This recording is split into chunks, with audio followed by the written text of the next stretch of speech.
So, hey, this talk is a bit of a, and I really do stress meandering here. It's a stream of consciousness kind of a talk, at least my part of it. So this is a joint talk. I'm Vishal, Mykalin, and we're gonna, well, let's start, shall we? Look, you learned something. I don't know what you learned, but you learned something.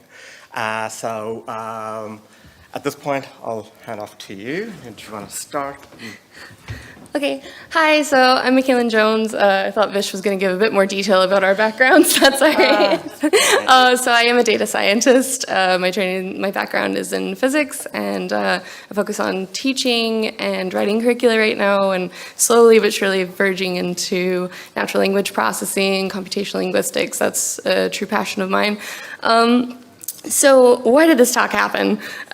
In the beginning, two nerds walked into a bar and disagreed about Regexs. That has got to be either the start to the worst joke ever, or hopefully a very entertaining talk right before lunch while you guys are totally not going to pay attention otherwise.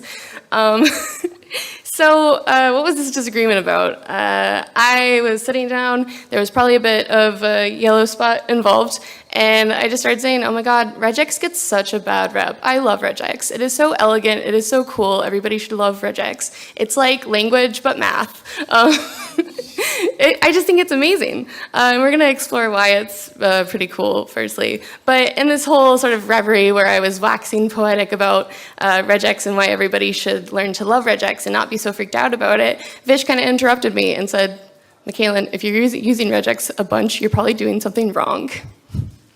Ouch. So this talk is kind of a two-part discussion. I'm going to give you my perspective as far as how I use Regex and why I think it's so useful and so interesting, and hopefully you'll walk away from this feeling a lot less like Regex is something scary that you don't want to use. And then Vish is going to tell you why maybe at least I should chill, if not you. So we're going to go over a sort of foundational understanding of what's going on under the hatch. I think it's really cool, really elegant, and actually it ended up helping me a lot with a problem I'm working on right now, so maybe there'll be some relevance. And then Vish has really done a lot exploring this really cool library to do some visualizations for you. So we're going to go over some theory, but hopefully pretty pictures, it's okay. So we're going to go over a bit of history. Essentially, we start off in before the 1950s, really, with these diagrams over to the left. You can tell I have a future in graphics design. And we have these pictorial diagrams that help us understand finite state machines, which we're going to talk about a lot later. But in the 1950s, this hero of our talk today, Stephen Kleene, yeah, I did it. He sort of said, yeah, but I want to represent this in a really simple way. So he created this kind of grammar, right? These regular expressions. And you can see, we take this diagram, and it simplifies so much. So this diagram basically says, we start at state 0, and if I detect an A, then I can move on to state 1. If it then detects a C, it will move to the finished state. So this right here, this finite state automaton, it accepts the string AC. However, it also says, all right, we moved to state 1, we've detected an A. Now, I could detect a B, I will accept that. But I will not go to the finished state until I have detected a C. So this is really what AB star is. So I can have 0 or more Bs, that's what we mean in this regular expression here. So what I think is really amazing and really elegant, and what I want you to feast your eyes upon, is that we have something so simple to explain something that can, in all honesty, get very complex. Now I know you're thinking, but Regex can get really complex as well. But it is really quite beautiful, I think. If you think about it, Feynman simplified these crazy quantum field theory equations with Feynman diagrams, whereas in this we took these diagrams that can get really, really complicated and simplified it down with these regular expressions, and it's really quite cool. So these three representations are all equivalent. All right. It's at this point that Vish wanted me to mock my own profession. So this is one of the arguments that we tend to get into, and for some reason, I guess we like to write our arguments down, back them up with code, present them in front of a live audience, and be recorded. So Vish likes to say that someone who can, a data scientist is someone who can do statistics better than a software engineer. Okay, someone who can program better than a statistician, and someone who spends more time cleaning data than doing analysis. As a person who works with minority language, I'm just happy to have data. So, but definitely having clean, well-validated data is an important part of the workflow. But Regexs is really useful for that, and so much more. So why is Regexs helpful? So we talked about Kleene in the 1950s. In the 1960s, this guy, Ken Thompson, who I highly recommend you look up, I don't have the time to do him justice, he was brilliant. And one of the things he said was, listen, this Regexs thing, it's great for pattern matching in editors. So Regexs really provides the flexibility we need to deal with natural language. Now, if somebody asked me what Regexs is, I would probably give the following answer. Think of it like a sequence of symbols and characters that can express a string or a pattern to be searched within a longer piece of text. At least that's how I would use it. Is that what it is? Vish will tell you more. So we can match a string or a part of a string. So you can think of it like you can match for a pattern as well, because strings, in natural language, like grammar, it follows patterns. We can set rules, right?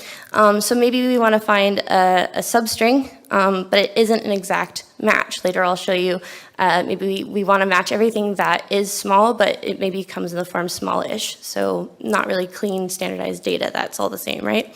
Or maybe we want to find everything that has 2 digits, followed by a dash, followed by 2 more digits, followed by a dash, followed by 4 digits, dates, right? So that's just a couple examples you can think about.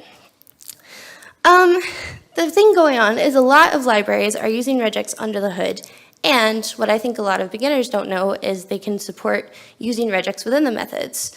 So for instance, in pandas. So you can clean and filter data, you can validate data, and you can fine-tune results for specific languages in NLP as well. And I think that this is a really cool example. So here, the language is actually set to French, but even then, in NLTK, it has a hard time tokenizing the language, so you can give it some custom regex to say, yeah, if it's L and then an apostrophe, then you should separate that. That is a separate word. So you can use regex to do something a little bit more specific and more accurate, of course. So regex-based cleaning methods and some examples, simple examples, some data validation, things like that. I'm not going to have the time, I'm not going to bore you by going through the code. What I instead want to give you an idea is of, how you can use this. And later, if you want our GitHub or anything like that, we do accept whiskey as bribes. I like powers. Here I just made a data frame. I hope you can note that it's not particularly good. You've got different things are capitalized. We've got green and greenish. So you also have the sizes. They're size : small. That's probably not the best format to have that in. And some issues with the emails as well. So the first thing we can do is correct common misspellings or variants. So we want to make sure that all the values in color, logo, shape, size, columns are lowercase for consistency. And then we can use regex with str.replace to unify different spellings. So it looks something like this. Please forgive the formatting. We wanted to use reveal, and it kept cutting off my code. I don't write like that normally. But you can see here, we just have a regular expression. And what this allows us to do is say it's going to be either A or E. And I want you to replace that with the sort of standardized spelling of G-R-E-Y. And it does fix it in the data frame, as you see. We can also extract information using regex. So we can extract the sizes from those descriptions. So if you have a column of descriptions, regex can help extract specific details. So here I basically go in, and what this here does is it actually says whatever comes after the size : I want you to extract that and actually make that the information in the size column. So it's looking a bit better now. All right. And then detecting and correcting partial matches. So small and smallish. So we got rid of the size colon, but now you can filter out for all values that contain a partial match. So for small and smallish, green or greenish, we can use Regex to detect and standardize them to a base word. So now we can standardize partial matches in size and color. So we're actually going to replace it. So this is how you would actually fix the issue in your data frame. Once again, with this dot replace method. All right. So you can also validate your data with Regex. So let's say I have these logo shapes that I was saying in the data frame. If you need to ensure that it's actually ones that you offer, you can filter out any invalid entries. And just very simply, you set your pattern. So here we're just saying square or circle or triangle are allowed.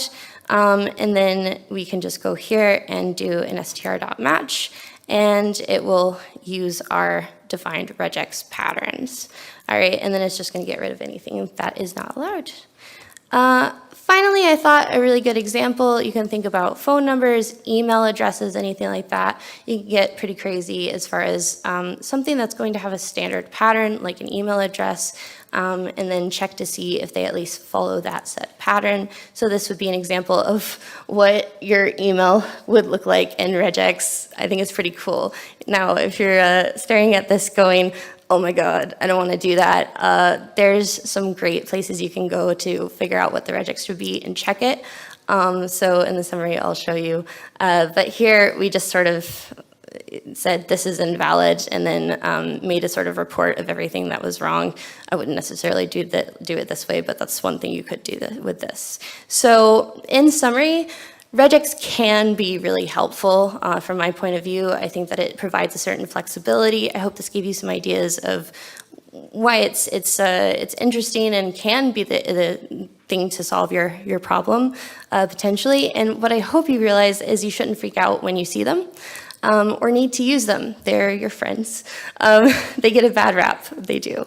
But I highly recommend you can go to regexter.com or Regex 101, and you're going to see explain tabs. So you can take somebody else's regular expression, put it in there, and it will walk you step by step exactly what it's doing. And you can put some test data in there to see if it is matching the way you want it to. So there's some really helpful tools out there to help you out. Somebody on Reddit said, none of us actually know regular expressions. We just go and figure it out every time we have to use it. So that's pretty normal.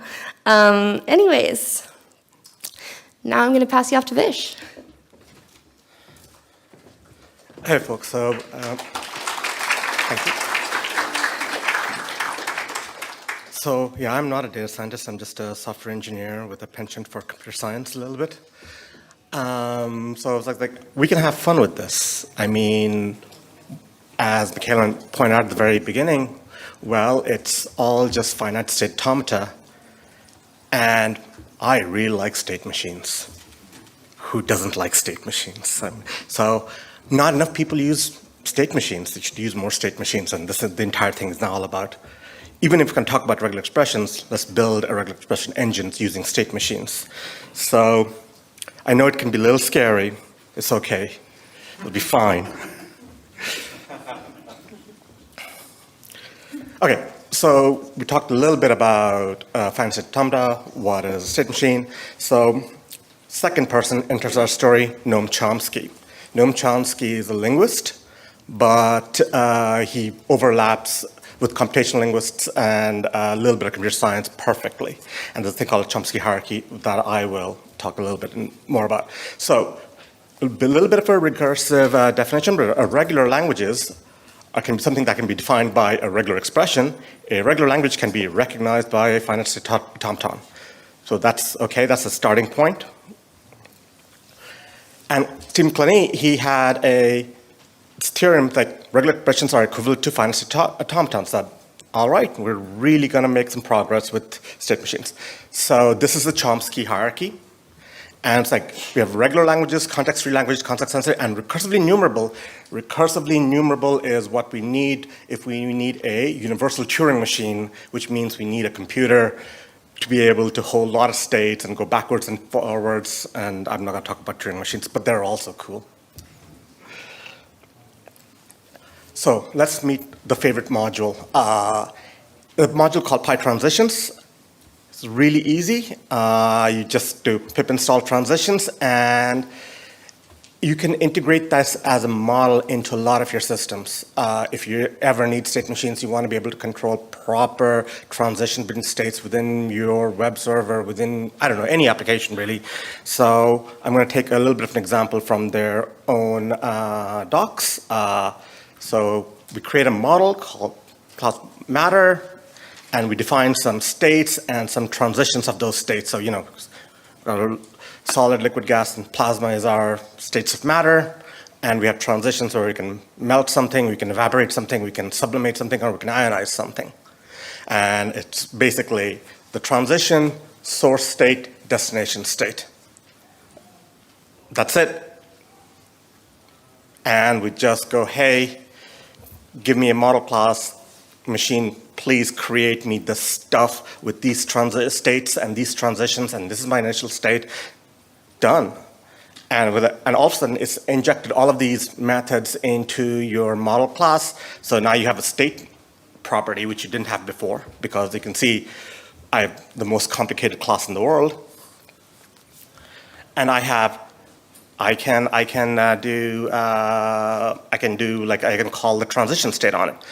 What I haven't got in the example here is you can also attach pre and post conditions and invariants. So, hey, is this a valid transition or not, given where we are, given some input that's happening?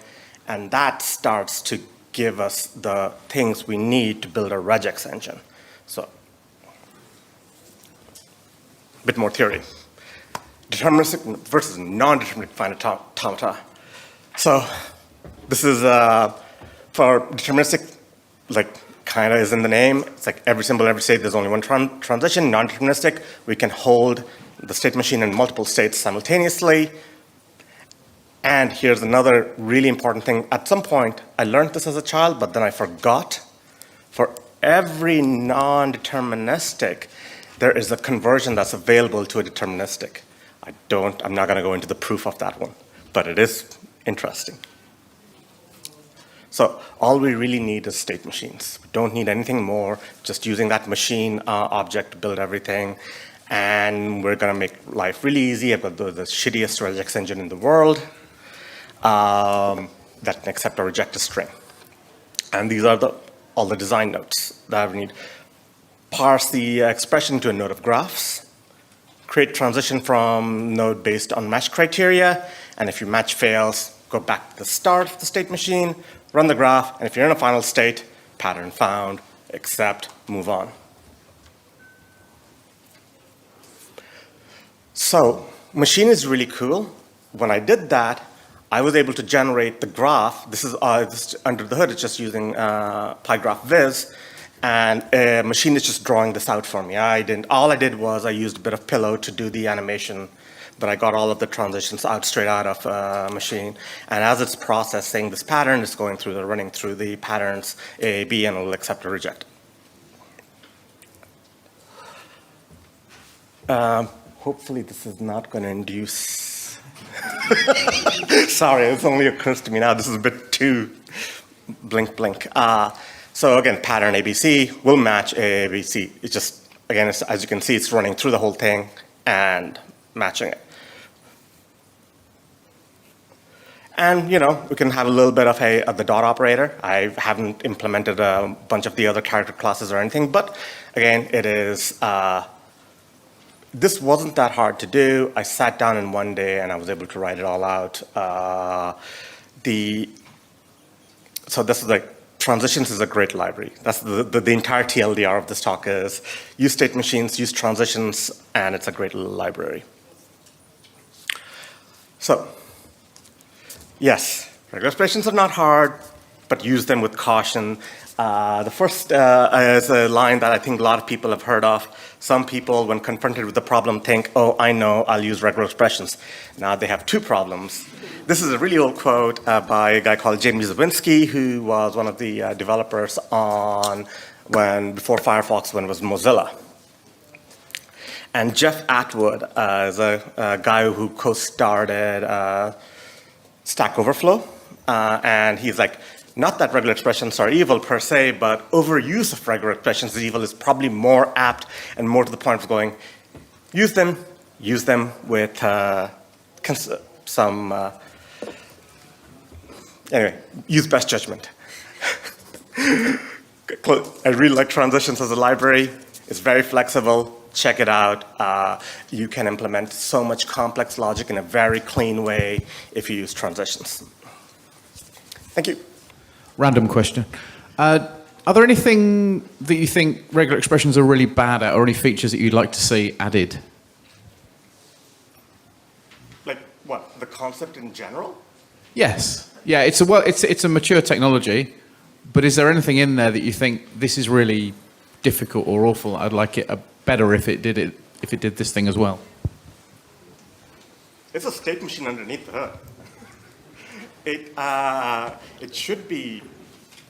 I think it fulfills the model of computation. I don't think there's anything else to do there. So you consider it complete, essentially? I would. So just one more thing was like when you're working with like non-deterministic automatas, and when you're doing like backwards matching and stuff, it's and I don't know where to. I don't remember the source of the code, so I can't attribute it. But as the line goes, it's simply easier to let the computer guess the right answer. Because it's in a multiple state, and what you do is you just figure out, hey, if it went into all the various states, and if any of the multiple states is the final state, we'll just accept as match. And it's a great line. I just don't remember who to attribute it to. It's just simply easier to let the computer guess the right answer. Hey, so thank you. I definitely feel better seeing all the regexes in our code now. I can declare them as data science. But so of course, like the big advantage, or what people say, that this just can be very inperformant. And I spend weekends at work because of outages produced by regexes. And do you know anything about this? So any work done to improve the performance of evaluated regex for different engines, right? So are there any, like you would say, hey, this is a framework that's particularly good in speeding up, maybe doing some optimizations or whatsoever? It depends on the language. Okay. Like say, okay, I'm going to say a dirty word. It's not a dirty word, but I'm going to say Perl. Like Perl regexes are really, really fast, or at least they used to be. I don't know. I've been out of it for a long time. But you can make it not performant, or you can make it very performant. When Ken Thompson was working on the Regex engine for QED, what it used to do was it would produce machine code on the fly. So compile the regular expression into machine code and then execute that over the editor. And that'd be very fast. So I mean, you can I made an implementation which was the worst thing ever and completely not performed, but I think it depends on the language. Thank you. Any more questions there? Guys ready for lunch? Thank you, guys. Yeah. Thank you.